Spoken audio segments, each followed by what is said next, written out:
Hey everybody, welcome back to Speak. Today we're going to be reading assignment number 6. Assignment number 6 encompasses 5 parts. The first one is Halloween. The second one is Name, Name, Name. The third part is The Marthas. The fourth one is Nightmare. And the last one is My Report Card. Now looking at those 5 headings, one of them tells me that we're probably going to learn something about that night, and that of course would probably be nightmare. So let's look at that section very carefully. We'll get to it when we get to it. So you know the deal for assignment number 6. Make sure you are defining all my words, writing your original sentences, answering your questions correctly, of course, and doing your 1-paragraph open-ended essay paragraph, making sure you give me details from either your life, the book, or even better, both of them together. So let's go. Let's start today, assignment number 6 with Halloween. My parents declared that I'm too old to go trick-or-treating. I'm thrilled. This way I don't have to admit that no one invited me to go with them. I'm not about to tell Mom and Dad that. To keep up appearances, I stomp up to my room and slam the door. When she says to keep up appearances, she wants them to think that she's mad that they won't let her go trick-or-treating. And she's not mad, of course, because she has no one to go. And I'm thinking about that. All my best memories when I was a kid about Halloween and trick-or-treating was with doing it with all my best friends. I know sometimes I would do it by myself, like when I was walking to my friend's house to go trick-or-treat with him or walking home, but it just wasn't the same. The fun is the goofing around, the laughing with your friends while you're going house to house, eating candy, throwing stuff at each other. You know the deal. She doesn't have any friends. Again, why? What happened? Why did they hate her so much? Will we find out? Remember, according to her, they don't even know what really happened, and they haven't even bothered to find out the truth. Why did she call the cops that night at the party? What happened? I look out my window. A group of little creatures is coming up the walk. A pirate, a dinosaur, 2 fairies, and a bride. Why is it that you never see a kid dressed as a groom on Halloween? Their parents chat at the curb. The night is dangerous. Parents are required. Tall ghosts in khakis and down jackets floating behind the children. The doorbell rings. My parents squabble about who will answer it. Then Mom swears and opens the door with a high-pitched, "Ooh, who do we have here?" She must have handed out only 1 mini chocolate bar to each creature. Their thank yous do not sound enthusiastic. The kids cut through the yards of the next house, and their parents follow in the street. Last year, our clan all dressed up as witches. So last Halloween, remember the fight or whatever happened, that party was in the summertime. So she still had her friends last Halloween, of course, and she's remembering that great night. We went to Ivy's house because she and her older sister had theatrical makeup. We traded clothes and splurged on cheap black wigs. Rachel and I looked the best. We had used babysitting money to rent black satin capes lined in red. We rocked. It was an unusually warm, wicked evening. We didn't need long underwear and the sky was clear. The wind kicked up, skimming clouds over the surface of the full moon, which was hung just to make us feel powerful and strong. We raced through the night, a clan of untouchable witches. I actually thought for a moment that we could cast spells, could turn people into frogs or rabbits, to punish the evil and reward the good. We ended up with pounds of candy.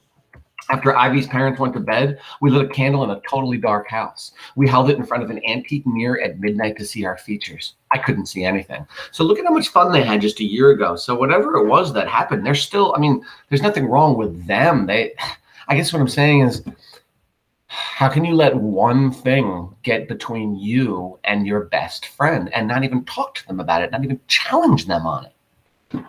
This year, Rochelle is going to a party thrown by one of the exchange students' host families. I heard her talk about it in algebra. I knew I wouldn't get an invitation. I would be lucky to get an invitation to my own funeral with my reputation. Heather is walking with some of the little kids in her neighborhood so their mothers can stay home. I am prepared. I refused to spend the night moping in my room or listening to my parents argue. I checked out a book from the library, Dracula by Bram Stoker. Cool name. I settled into my nest with a bag of candy corn and the blood-sucking monster. Name, name, name.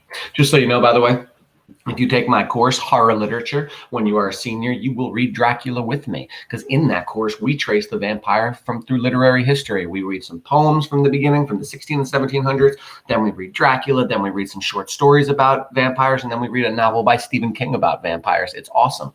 I hope to see you all there. Remember, it's called Horror Literature. You sign up for it senior year. It's a semester class, and it counts as regular English. You just have to take another semester class on the other semester to make sure you have a full year of English. Talk to me about it. I'd love to see you there. Name, name, name.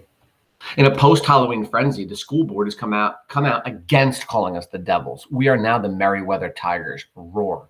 All right. So what was their first nickname, or what was their first mascot or team name? Remember when we started, they were called the Trojans, and then they switched the Trojans to the Devils because they thought that Trojans sounded too much like the condom and was too sexual in nature, which is ridiculous, but that's what they thought. Now their school board is telling them you can't call them the Devils because devils are evil creatures, so they can't do that. So I guess what she's doing and what the author is doing is kind of just making fun of the school board. Do school boards make ridiculous decisions because they really don't understand what's going on in the real world with these students? And the answer is yes. Let's continue. The Ecology Club is planning a rally to protest the degrading of an endangered species. This is the only thing talked about at school, especially during class. Mr. Neck has a steroid rage, screaming about motivation and identity and sacred school spirit. We won't even make it to the Industrial Revolution at this rate. I get hosed in Spanish. Linda means pretty in Spanish. This is a great joke. Mrs. Spanish teacher calls my name. Some stand-up comic cracks, no, Melinda, no as Linda. They call me May No Linda for the rest of the period. This is how terrorists get started, this kind of harmless fun. I wonder if it's too late to transfer to German. I could see, kids doing this to somebody else, especially her, because they're all against her and they're all trying to make her feel bad, which is awful. But where's the teacher? Why is the teacher not backing up or standing up for her in this regard? That makes me mad. Let's continue. I just thought of a great theory that explains everything. When I went to that party, I was abducted by aliens. They have created a fake Earth and a fake high school to study me and my reactions. This certainly explains cafeteria food. Not the other stuff, though. The aliens have a sick sense of humor. So that's interesting. She's doing anything she can to try to get herself out of that party, to make sure that it never happened. Because if it never happened, then she wouldn't be an outcast. She would have all her friends. She would be popular and she would be happy. But because she has none of those things, she's trying to do anything she can, and even in her mind, pretend that it never happened. But the problem is, it doesn't work that way. The Marthas. Heather has found a clan. The Marthas. She is a freshman member on probation. I have no idea how she did it. I suspect money changed hands. This is part of her strategy to make a place for herself at school. I'm supposed to be tagging along. But the Marthas? It's an expensive clan to run with. Outfits must be coordinated, crisp, and seasonally appropriate. They favor plaid for autumn with matching sweaters and colors named after fruit, like apricot and russet apple. Winter calls for Fair Isle sweaters, lined wool pants, and Christmas hair ornaments. They haven't told her what to buy for spring. I predict skirts with geese and white blouses with embroidered ducks on the collar. So this is interesting. Melinda is mocking this group of kids, the Marthas, right? It's a clique, it's a clan. Remember we talked about them in the beginning. They model themselves after Martha Stewart, the lady with the glue gun, they said, and they like to do good deeds and they like to dress all preppy and whatnot. Now, Melinda is mocking them. Why is she mocking them? Is it because she doesn't like how, the stuff that they wear and how they act? Maybe. But in reality, I think it's the opposite of that. I think it's that she's jealous of them. Why? Because they're happy, because they're popular, and because she can't be any of those things right now. So what a lot of people do is they mock things that they can't be a part of. They make fun of things that they don't think they can do. I tell Heather she should push the fashion envelope in just a teensy bit to be an ironic reflection of the 50s, innocence and apple pie. She doesn't think the clan leaders, Meg and Emily and Saban, understand irony. They like rules too much. Marthas are big on helping. The name of their group came from somebody in the Bible. The original Martha clan leader became a missionary in Los Angeles. But now they follow the other Martha, Saint Martha of the Glue Gun, the lady who writes books about cheery decorations. Very Connecticut, very prep. The Marthas tackle projects and perform good deeds. This is ideal Heather work. She says they run the canned food drive, tutor kids in the city, host a walkathon, a dance-a-thon, and a rocking chair-a-thon to raise money for I don't know what. They also do nice things for teachers. Gag. Heather's first Martha, you know what though? Actually, yes, she wants to be friends with anybody, but I think even if she was popular, she probably wouldn't do these things. She's just not that type of girl, especially that last part, doing nice things for teachers. Gag. But again, I still think she's jealous that they're all friends. They're popular, and that Heather's even able to get into this group. Heather just moved here, remember, and she's able to join these groups. Melinda's lived here her whole life, and now she can't even talk to these people. Heather's first Martha project is to decorate the faculty lounge for a Thanksgiving party faculty meeting. She corners me after Spanish and begs me to help her. She thinks the Marthas have given her a deliberately impossible job so they can dump her. I've always wondered what the staff room looks like. You hear so many rumors. We'll have a cot for teachers who need naps, economy-sized boxes of tissues for emotional meltdowns, comfortable leather chairs, and a private butler. What about the secret files they keep on all the kids? The truth is nothing more than a small green room with dirty windows and a lingering smell of cigarettes, even though it has been illegal to smoke on school property for years. Metal folding chairs surround a battered table. One wall has a bulletin board that hasn't been cleared off since Americans walked on the moon. And I look, but I can't find any secret files. They must keep them in the principal's office. I'm supposed to make a centerpiece out of waxed maple leaves, acorns, ribbon, and a mile of thin wire. Heather's going to set the table and hang the banner. She babbles on about her classes while I ruin leaf after red leaf. I ask if we can trade before I cause permanent damage to myself. Heather gently untangles me from the wire. She holds a bunch of leaves in one hand, twists the wire around the stem, 1, 2, hides the wire with ribbon, and hot glues the acorns into place. It's spooky. I hurry to finish the table. Heather, you think? Me. You're a decorating genius. Heather, eyes rolling. No, silly. What do you think about this? Me. Can you believe they're letting me join? Meg has been so sweet to me. She calls me every night just to talk. She walks around the table and straightens the forks I just set. You're going to think this is ridiculous, but I was so upset last month I asked my parents to send me to boarding school. But now I have friends, and I know how to open my locker. And she pauses and scrunches her face up. It's just perfect. I don't have to choke out an answer because Meg and Emily and Saban march in, carrying trays of mini muffins and apple slices dipped in chocolate. Meg raises an eyebrow at me. All right, so remember when we talked about this before, the idea that Heather didn't defend Melinda back at the pep rally when they were literally pushing her down and like not punching her, but poking her and knocking her books down and all that stuff. She didn't say anything. She didn't defend her at all. Why? Because she wants to be popular. So it's like she's using Melinda to have somebody until she has somebody else. Now, I could be wrong. It could be that when she becomes friends with these people and they're rude to Melinda, that maybe she'll step up and stand up for Melinda. Maybe she'll say, what are you talking about? Melinda's a nice person. Why are you talking about her? Why are you dissing her like that?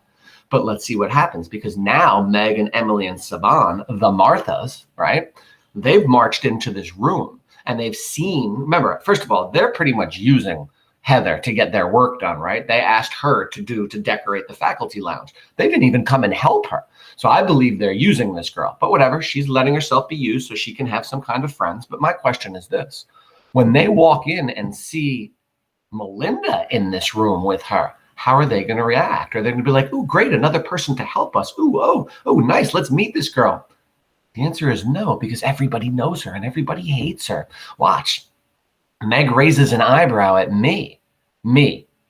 Thanks for the homework, Heather. You're so helpful. I scoot out the door, leaving it open a crap to watch what happens next. Okay, so Melinda bails. And notice she does talk, but only to Heather. She will not talk to the other girls because she doesn't trust them. So she leaves. She doesn't want to be there knowing that they don't want her there. But she makes in my opinion, the mistake of standing at the door and listening. And now she's going to hear what they say about her. Heather stands at attention while our handiwork is inspected. Meg picks up the centerpiece and examines it from every angle. Meg, nice job. Heather blushes. Emily, who is that girl? Heather, she's a friend. She was the first person to make me feel at home here. See, good for her, at least right there. She backs up. She says, she's my friend, but watch. Saban says, she's creepy. What's wrong with her lips? It looks like she's got a disease or something. Now, remember, what is wrong with her lips? What is she doing? She's chewing on her lips out of her anxiety and her troubles. She's chewing her lips to the point where they crack and bleed. So she's got these scabs all over them and whatnot, and it's highly noticeable. Emily holds out her watch. The watch band matches the bow in her hair. 5 minutes. Heather has to leave before the teachers arrive. Part of being on probation means she's not allowed to take credit for her work. I hide in the bathroom until I know Heather's bus has left. The salt in my tears feels good when it stings my lips. All right, stop. So she hides because she knows that they all just mocked her and put her down. And then it says, she doesn't say that I went and I cried, but we find out that she cried because she says the salt in my tears feels good when it stings my lips. So she cries because she's so upset, and it actually affects her lips. She actually likes the pain because, I don't know, makes her feel something other than the pain of the rejection and being treated that way. I wash my face in the sink until there is nothing left of it. No eyes, no nose, no mouth, a slick nothing. And notice that. She washes her face until there is nothing left of it. Now, clearly she's being sarcastic here. She clearly can't wash her face off. But why does she say that she does that? She leaves nothing because she doesn't want to see herself anymore. She doesn't like what she sees. Why? And did she like what she seen last year before the party? The answer is yes. We're going to find out later that she's actually a good-looking girl. She's fine. But the problem is she's not cleaning herself. She's not showering. She's not putting makeup on or anything like that. And she's scabbing her lips so much by biting it. So she's making herself look so bad that she even repulses herself. But the question is this: why is she making herself look that bad? Is there somebody else that she wants to repulse besides herself? It's an interesting question. We'll have to find that out. Now, here comes our next one. And this is a very important one. This is the one I was talking about. And if you'll notice, nightmare, it's wildly small. It's only 1, 2, 3, 4, 5, 6, 7 very short sentences. So there's one little mini paragraph, and it's really important. Let's read it and let's talk about it. Nightmare. I see it in the hallway. It goes to Merriweather. It is talking with Aubrey Cheerleader. It is my nightmare, and I can't wake up. It sees me. It smiles and winks. Good things my lips are stitched together or I'd throw up. All right, first of all, her lips are not stitched together. She's just saying that. Remember, she said in the beginning she wishes she could stitch her lips together so she wouldn't have to speak to anybody and she could get away with not speaking to anybody. No. What she's saying, though, is good thing my lips are stitched together or I'd throw up. Just seeing this thing that she calls it makes her want to throw up. It is her nightmare. And then look. What is it? Is it a person? Is it a thing? Let's break it down. I see it in the hallway. It goes to Merriweather. So Merriweather's her high school, and it goes there. So it's not an animal. It's not a monster. It's not anything other than a student at the high school. It is talking with Aubrey Cheerleader. It is my nightmare, and it sees me. It smiles and winks. So she's seeing this person that she sees as a monster. That's her nightmare. Does it have something to do with the party of that night? I think it has to, right? It smiles and winks at her. So this person smiles and winks at her. Does this person know that he's terrorizing her just by looking at her?